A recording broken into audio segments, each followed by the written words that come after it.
Good morning. My name's Alan Serfas, and as Dave said, I'm humbled to be able to share my story.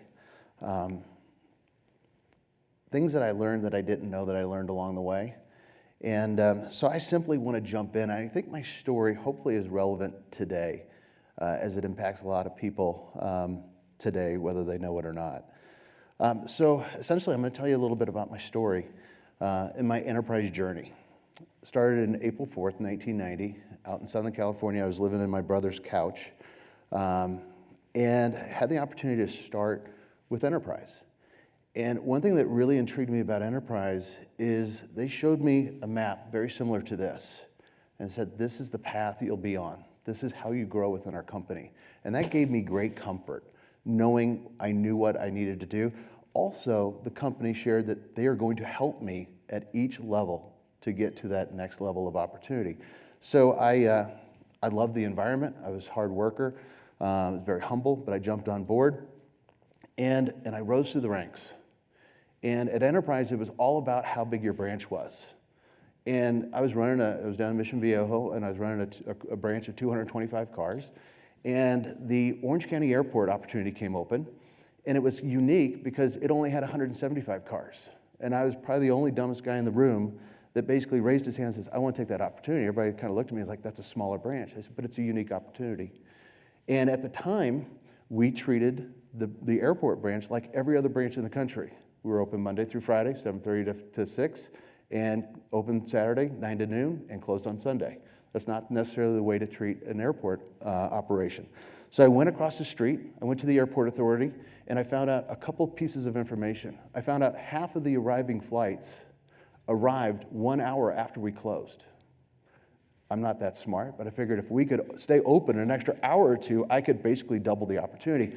And that was really kind of the start of my brilliance, is just kind of asking questions and learning. So from there, I was promoted. I had the opportunity to oversee 32 insurance companies and build the relationships for Enterprise. From there, I went out to New Jersey. I uprooted our family, moved to New Jersey, and spent 3 years developing a territory there, very successful. And based on that track record, I was able to come back to our corporate headquarters in St. Louis.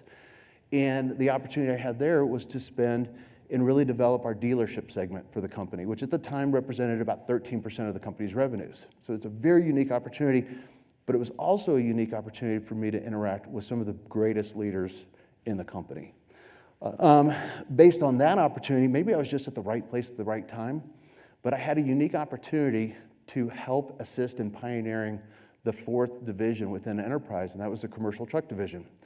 And we spent 10 years developing this brand, sending it out across the country. We were able to expand into 85 major markets. We put over 10,000 vehicles on the road during that time. And probably most importantly, we provided countless opportunities for our employees to really do something that was a pioneering spirit and do something new. So it was absolutely incredible. Through that journey, I am very outspoken. I'm very stubborn. And it was clear that, and we also went through the 2008 downturn. And there were various things that I thought were important for the business, and it was clear that the company and I were not always seeing eye to eye. And it really became clear that we were going in different directions. So I found myself outside of a company that I loved, that I admired, and I was scared. Kind of like Bill sitting on the corner with the severance check. I was scared. I didn't know what to do. And what was interesting, 5 years leading up to this day of leaving Enterprise, it was my mother-in-law was diagnosed with Alzheimer's. And my wife and our family was blessed to have my wife be a stay-at-home mom with our 3 kids. But when my wife, Sally, learned about her mom's diagnosis, she raised her hand. She knew exactly where she was supposed to be. And she rose to the calling of being the family caregiver. And every day for 5 years, she'd get our 3 kids up, dressed, fed, get them on the bus. We'd drive across town to support her mom and dad and jump on that emotional roller coaster. At the end of the day, she'd jump off the roller coaster, back in the car, across town to get the kids off the bus, to the activities, to get fed, to do their homework, everything. Would love to say that I was an active part of that, but I worked 12-hour days. I was traveling 50% of the time. But there was the aha moment.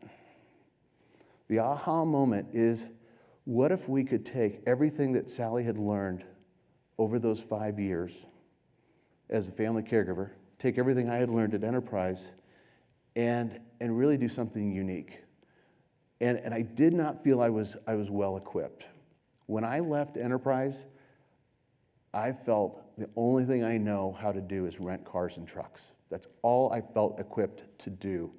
Almost to the point of thinking, well, do I start interviewing with other companies that are in the rental industry? What do I do? I just really felt like I just didn't have much value. Enterprise, it was my life. It was my everything. It was me. So it was interesting, since I didn't have a lot of confidence in myself at the time. We thought, well, we'll take my experience at Enterprise, that of my wife's, and we'd start a franchise. We'd join a franchise. And I was one day away from signing on the dotted line with the franchise. But I wanted to, like every son-in-law, they wanted their father-in-law to say how proud of he was of his son-in-law. So I drove over to my father-in-law's house.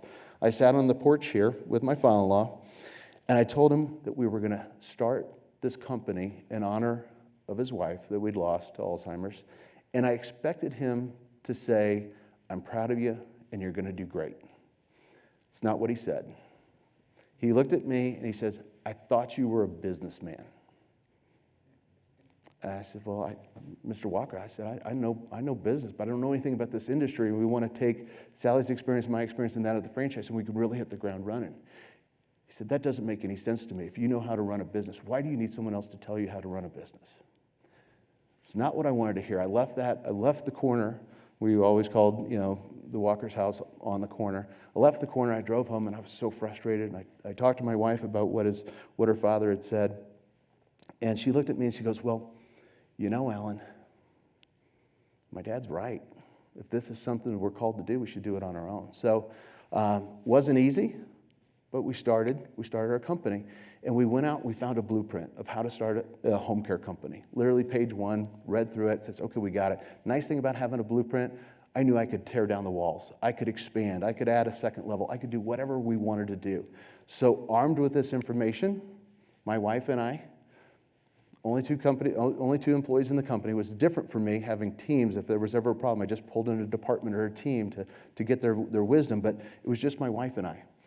And we started down this journey. We started a company that was not part of the franchise. It was our company, Assistance Home Care. I was drawn to I didn't know anything about this field other than our own personal journey and our own personal experience. I love the word assistance because that's what I wanted to do. I wanted to provide people assistance.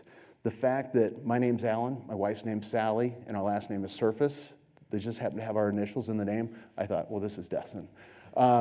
When you look at our logo, the base, the green bar at the base represents the foundation of the home. To me, that's my mother-in-law. That's Geraldine, because she was the foundation of that family. And also basically represents every mother. If you want to see a strong family, look no further than each mom. The 4 hearts coming out of the chimney represent the 4 girls in the family. The biggest heart represents my wife, Sally.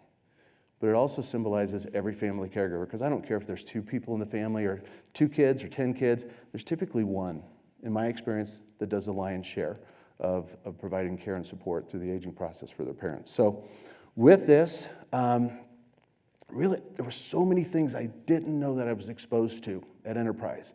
But as I reflected, and I'll go through these fairly quickly, is the first thing is Jack Taylor taught me, and the company is, take great care of your customers, take great care of your employees, and the bottom line will take care of yourself. I knew how powerful that was. Everywhere I've went, and so many companies I interact with, they understand the customer service element, but they don't truly understand the value of their team. So this was just part of my being. The ability to stay focused. Over all the years at Enterprise, there were so many shiny objects, and Enterprise taught me to avoid the shiny objects. So it's very important as growing a new business. Neighborhood locations. One thing about Enterprise, they never really the goal was never to be the biggest. It was always in a pursuit of providing a higher level of customer service. So they would, as an office grew and it got so large that they couldn't provide a higher level of service, they would march down the street, open a new office, provide a higher level of service to that customer. but also provide higher level of support and service to their referral partners. And most importantly, they provided opportunities for employees. So I loved that aspect of the neighborhood locations. I was also exposed to an environment and enterprise that you never stopped learning. You always pushed people outside their comfort zone. Every single thing that you learned in enterprise, the minute you learned it, your goal was to share it with others. And really, sharing through others was really a different environment for me. Because if you had an employee who was exceptional, most of the time we want to hide that employee because they make us look good. And we don't want to share them with the rest of the world. But at enterprise, it was counterintuitive, because your goal was to get those people out front and center, invest everything you had in them, and get them promoted. And really, the feather in your cap within enterprise is how many people have you impacted and have been able to get promoted? And you develop your fan base along the way of your career. But that was one of the most important things, is just investing in others. Very simple, especially for all of you, but just the excitement you provide your frontline employees when you empower them to make decisions. And you also empower them to make mistakes. And the ability to learn and understand from day one that you don't have to ask for, what do I do in this situation? You can always reference back, but make the decision on your own. And really, as long as the customer is going to be happy, we're going to support that decision. And it was all the way down at the lowest level.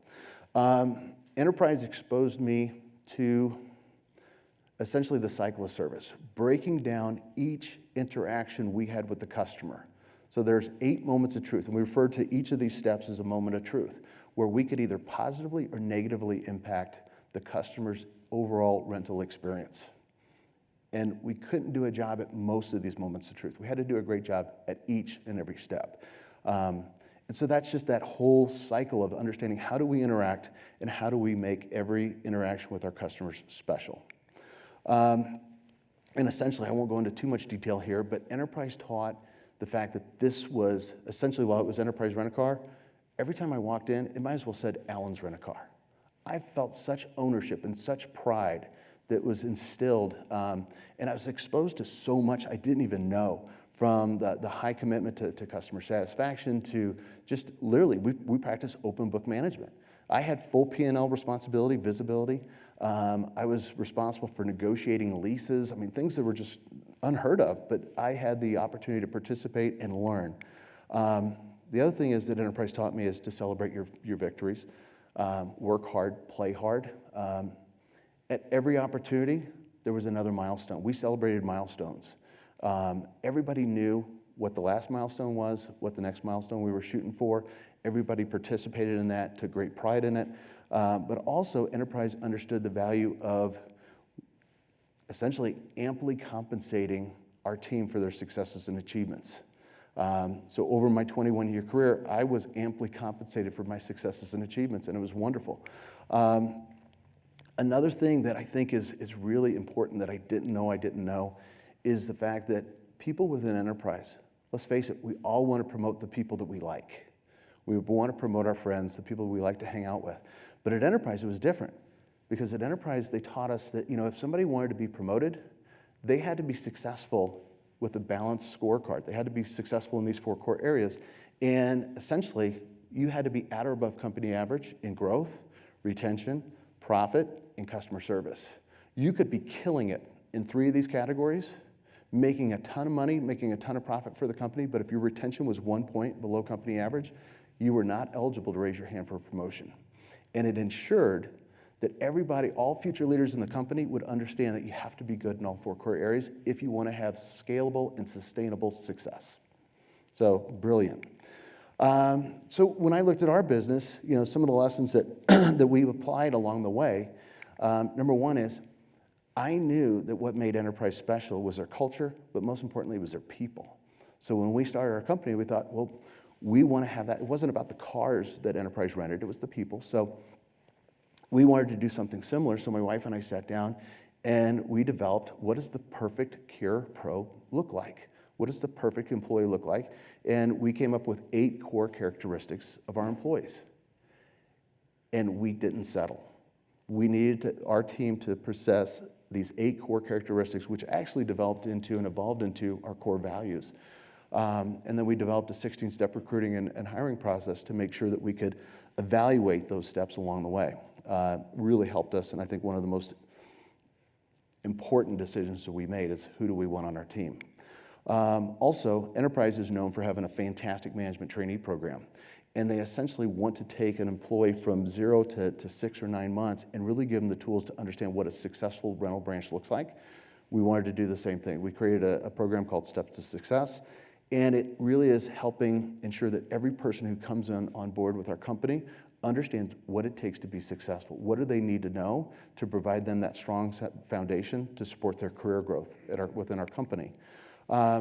The other piece is, during my travels at Enterprise, I would often visit a branch, and it might be something as simple as saying, hey, tell me about your sales and marketing program. And I'm going to tell you, 98% of the time, the response was, what do you want to know about our old plan, or do you want to know about our new plan? And I said, well, you have your new plan? I said, well, it's not quite done yet. I said, okay, well, if it's not done, let's talk about your old plan. And they'd explain it. And I said, well, what's wrong with it? And really what I would find out is they just didn't execute on it. There was nothing wrong with the plan, and people are always busy trying to change things up. So when you hear someone say, well, we're doing something different, I always say, why? What was wrong with the old plan? So really focus on execution. Within our company, we broke down essentially what does a great day look like? If you want to be successful and you have a great day, because I'll tell you, if you have a great day and you hit your KPIs for that day, you're going to have a great week. If you have a great week, you're going to have a great month. Then you're going to have a great quarter. It's just as simple as that. We also spend a lot of time talking about what not to do. It's amazing how much busy work we fill our days with. So we challenge our team on that. Enterprise had a great culture, had a great environment, had a great mission, had great core values. And the one thing I will tell you at Enterprise that I knew is that it was in every employee's heads. It was in their head. And what I wanted to do for our company is get it out of their head, get it off the paper, and into their hearts. And one of the ways that we accomplish this is every Monday, we recite our mission statement. Everybody knows our mission statement, verbatim. And through that, we also we talk about mission moments. What did we do the previous week that are examples of us living our mission statement each and every day? And it's powerful, some of these stories that we're able to share about how we've impacted the community and the families. And then we also talk about snaps. We give snaps, recognize people for things that they've done that are going above and beyond. But when we give recognition to our team, we always point it back to which core value it represents. And literally just core values is just a part of everyday conversation within our company that help guide us. At Enterprise, it was all about Enterprise in, I guess it was 1991, possibly. I could be off a little bit there. But they started a survey program. But they were founded in 1957, didn't start the survey program until 1991. And they track their level, they want to see customers completely satisfied. And I wanted the same thing, but I didn't have the money or the resources to really do that. So we did two things within our company. Number one is I wanted to provide peace of mind to every family we serve. And the way that we do that is we challenge every single family that we meet with is to, after we introduce our team into your home, we challenge you to put every single employee that's coming into your home to care for your loved one, put them on a scale from 1 to 10. Not my scale, your scale. And don't accept anybody into your home unless you can see them being a 9 or a 10 on your scale.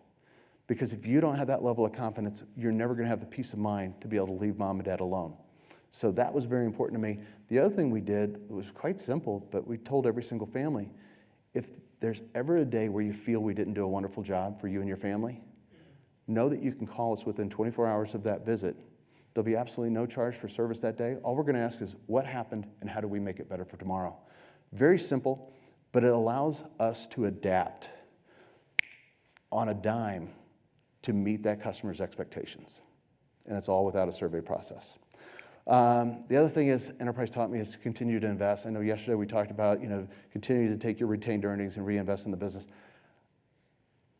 That's all we've ever done from day one is just continually reinvest in our company so we can provide a higher level of service, provide higher, better trained employees. And really, it's about making sure that we're prepared for the future, for the growth, but also make sure that we have an unbelievable work-life balance for all of our employees. That's very important to me. Our team works their butts off. and I want to make sure that we support that. So very proud of where Assistance Home Care has come so far. We have essentially, one of the proudest things that I have is I have 400 people on our team that are just doing amazing work each and every day. Brian Griffith talked last year about that when you provide an environment that's supportive, appreciative, and recognize that employee, and it's a very positive environment, you impact families, you impact communities. And that really humbles me to know that what we do at our work can impact so many different lives, just other than our employees. Also, being a certified Great Place to Work has been very impactful. And the fact that there's a statistic that the Certified Great Places to Work utilizes. It's called a trust index. And we achieved a 92% trust index. And that speaks volumes to me because it means that our employees, they believe, 92% of our employees believe we're going to do what we say we're going to do. And that's huge. That one statistic last year allowed us to be ranked number 3 in the country as far as best places to work in aging services. So really neat. And the fact that we've served over almost 5,000 families to date is mind-boggling to me. So we are ready. We have soon to have 6 offices in St. Louis. We're ready to expand. We're ready to expand our mission to better serve other people and other families and provide opportunities for more and more employees. But the reason I share this is through the pandemic, there are a lot of people out there, just like me, tens of thousands of people that were with a company they admired, they loved. It was their life. It was their identity. And they're outside with a severance check, wondering what their next chapter looks like. My father-in-law, and I admire my father-in-law,